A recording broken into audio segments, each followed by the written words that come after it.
Moving on, let's talk for a moment about our story last night on the shooting of Damon Coates. In case you missed that, it's okay. You could check out the entire story on our KGW YouTube page, and you should.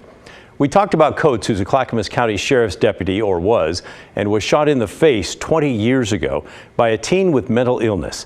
It's been an ongoing struggle for Damon and his family ever since. The story brought a range of reactions from some right here in our newsroom.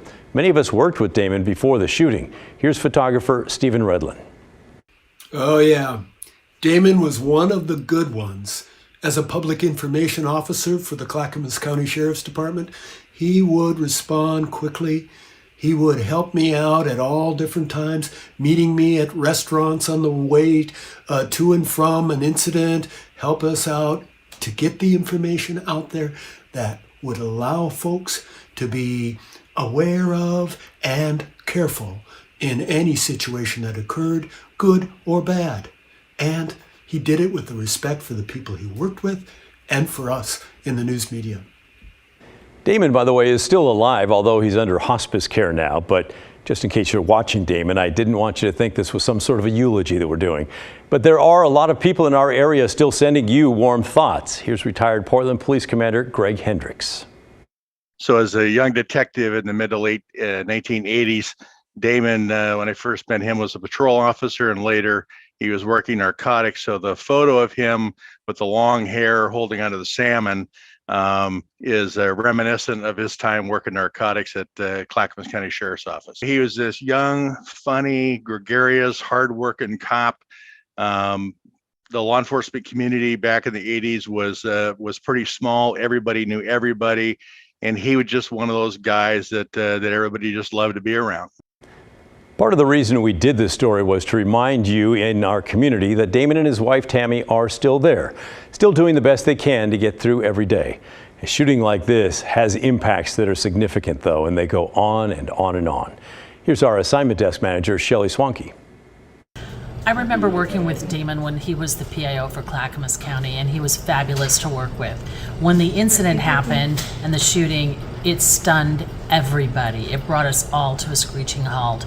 The fact that he survived that and survived several other mishaps has been nothing short of a miracle. To see Damon and his wife Tammy again and to see their story and where they are is amazing, but it's also a reminder that what happened to him 20 years ago, there's still the problems that we're facing today.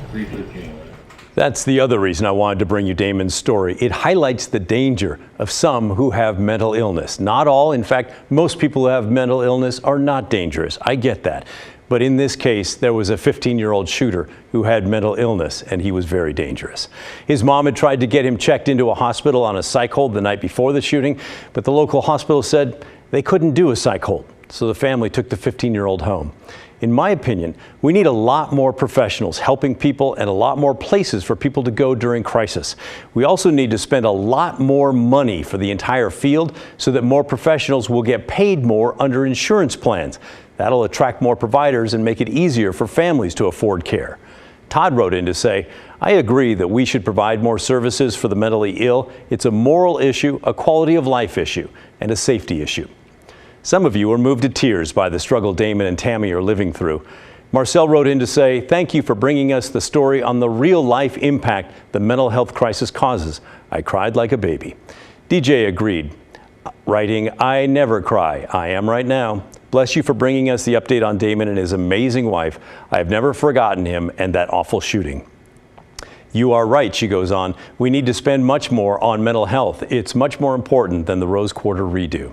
And we'll wrap up with a comment from Betty, who remembers Damon as well. She wrote, I had the pleasure to professionally come into contact with him from time to time before the shooting.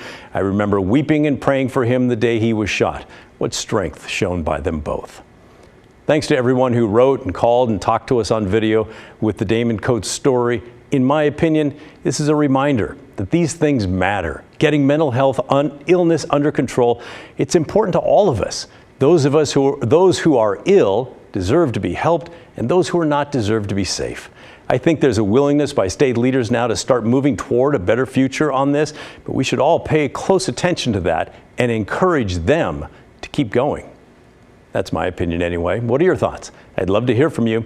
You can send an email to thestory@kgw.com or call and leave a voicemail. The number is 503-226-5090.